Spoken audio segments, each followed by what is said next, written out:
Dollar की कदर में रोज़ ब रोज़ कमी आ रही है। इसकी क्या वजह है? सिर्फ ये इंतज़ामी मामलात हैं या कोई मईशत में भी बेहतरी आ रही है? देखो, इसी से बेहतरी आ रही है क्योंकि डॉलर हमारी मैशियत का वो रूह ही समझ लें। इसके बगैर तो जैसे जिस्म में रूह हो तो जिस्म बेकार हो जाता है, इसी तरह मैशियत हमारी पूरी दारो मदार अनुसार जो है वो इस पे है, डॉलर पे है। डॉलर की रेट बढ़ता है तो इन्फ्लेशन बढ़ता है, इंटरेस्ट रेट बढ़ता है, महंगाई होती है, कम होता है, इसी तरह इंटरेस्ट रेट कम होता है, इन्फ्लेशन कम होता है, पाकिस्तान के कर्जे कम होते हैं। तो अब देखें हमारे 130 अरब डॉलर के कर्जे 1 रुपये अगर भी बढ़ जाते हैं तो हमारे 130 अरब के कर्ज़ों में इजाफा हो जाता है, और 10 रुपये अगर गिरते हैं तो 1300 अरब हमारे कर्जे कम हो जाते हैं। तो अभी ये बड़ी आम हो गया क्योंकि अब तो एक रेडी वाले को भी पता है कि वो फ्रूट भी डॉलर के रेट के साथ फिक्स करते हैं आजकल, क्योंकि हमारे फ्रूट भी सब्जी में हर चीज़ तो बाहर से आ रही है, हम तो कुछ करने के काबिल ही नहीं रहे, इतने अपने ट्रेडेड कंट्री बन के रह गए। अच्छा सर, ये हालिया दिनों में एकदम से जो कमी हुई, जो वो मैंने जिस तरह अर्ज़ किया था कि क्या ये सिर्फ इंतज़ामी मामलात को कंट्रोल करके कमी लाई गई, और अगर इस तरह कमी लाई जा सकती थी तो पहले क्यों नहीं हमने लाई?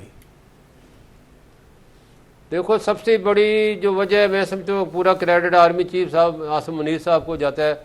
उन्होंने ये भारी पत्थर उठाया, इसके जो सिविल हुकूमतों ने काम करने थे उनको करने पड़ गए, मजबूर हो गए, पूरी कौम मायूस हो चुकी थी।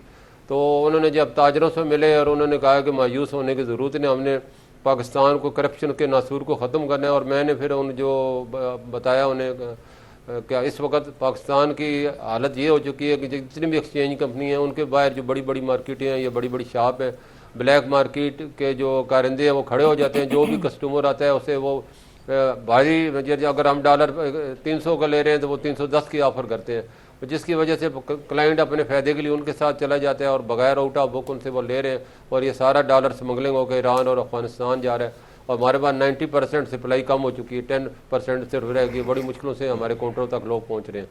तो उन्होंने इसको एक टास्क फोर्स बनाई, उनके खिलाफ क्रैक डाउन किया, उन लोगों को पकड़ा।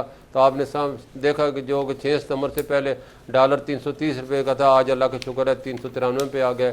और पहले एक्सचेंज कंपनी सिर्फ 5 मिलियन डॉलर इंटरबैंक में सेल कर रही थी, अब अल्लाह का शुक्र 20 मिलियन तक रोजाना हम सेल कर रहे हैं, और हर हफ्ते 5-6 करोड़ पे जो है हम इंटरबैंक में सेल कर रहे हैं, जिसकी वजह से इंटरबैंक का रेट भी आपने देखा 308 से कम हो गए, कल कोई 392 के करीब 292 के करीब हो गया। तो ये इस इंतजामी और आम फैसलों का नतीजा है। और इस पे परमानेंट बुनियादों पे अगर ये मॉनिटरिंग रहती है और क्रैक डाउन रहता है, और इन ब्लैक माफिया और स्मगलिंग माफिया और ये जितने भी कभी चीनी में घुस जाते हैं, कभी खाद में घुस जाते हैं, कभी गंदों में घुस जाते हैं। बिजनेस कौंसिल ने आपको याद होगा 2 हफ्ते पहले एक डेटा शेयर के 9000 अरब रुपए इनके पास पड़े, और इतने बड़े ये माफिया है कि पाकिस्तान की मैशियत को यरगमाल बना के पाकिस्तान को दलदल में धकेल दिया।